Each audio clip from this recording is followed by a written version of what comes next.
How you doing today? Today we're going to be looking at the UNI-T's newest oscilloscope, the MSO3054X. This is a 500 megahertz oscilloscope from UNI-T with 4 channels and a generator, 2 generator outputs.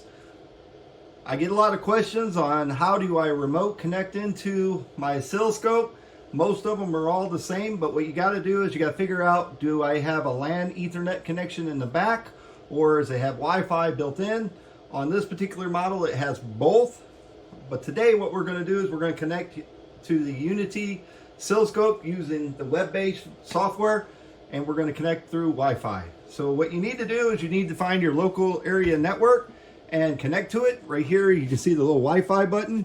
If you click on this, it's going to bring up your network. It'll show you a list of all the local area networks that it's picking up. As you can see, it has a lock symbol showing that it is needing a password code.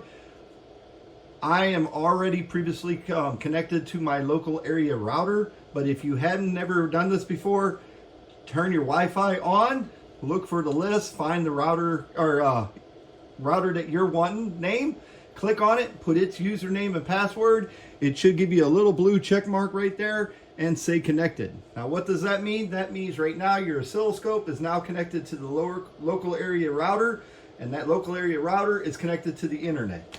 So now your oscilloscope is connected to the internet. So what we want to do is we want to connect to the web-based software to our oscilloscope. But before you do that, you need to be able to write down the local IP address that your router assigned to your oscilloscope when it connected to it. So if you go right here, close this out, go to utility, go to Wi-Fi. Right there, it's going to have the IP address that was assigned to your oscilloscope. Now this will change every time that you connect to a new router, or if you don't have it where it saves it and assigns it the same exact way. So please do write that down. If you have a problem connecting to that IP address, please verify it right there. But for our sake, my IP address is 10.0.0.53. So what I'm going to do is go over to my software.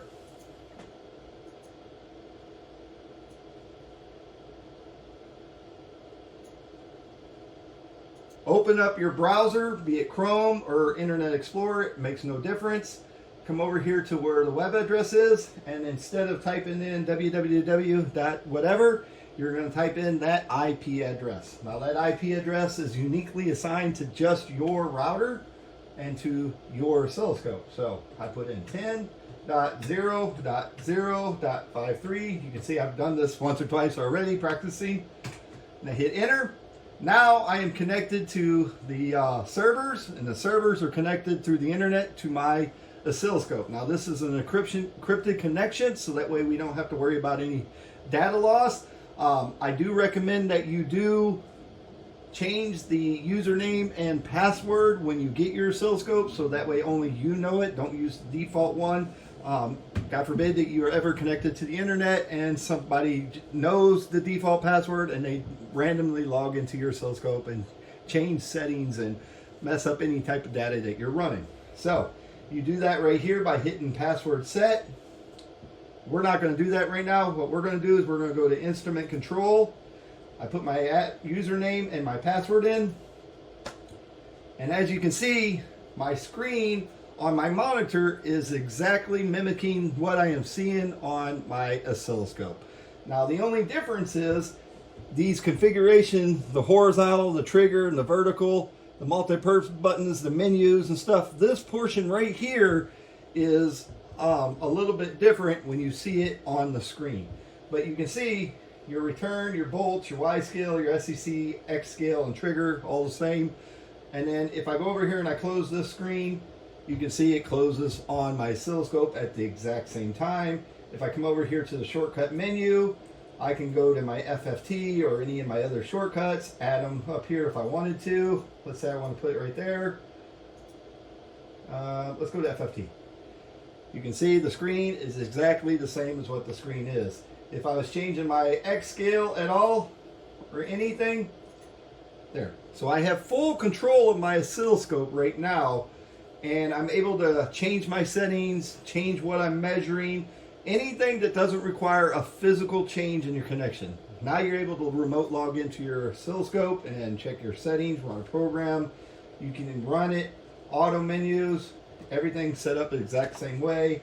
Here's all your different self-cal tests, everything that you need.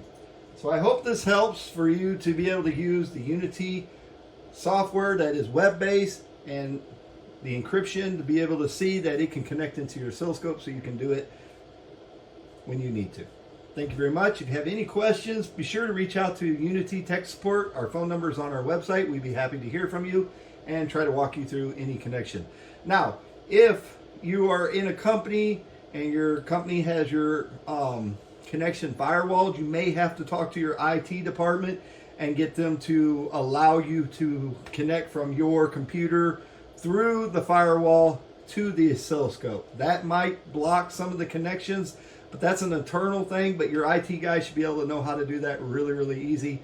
And basically, they'll put in the IP address and say, okay, this IP address is okay to connect in, and it's verified. If you have any questions, give me a holler.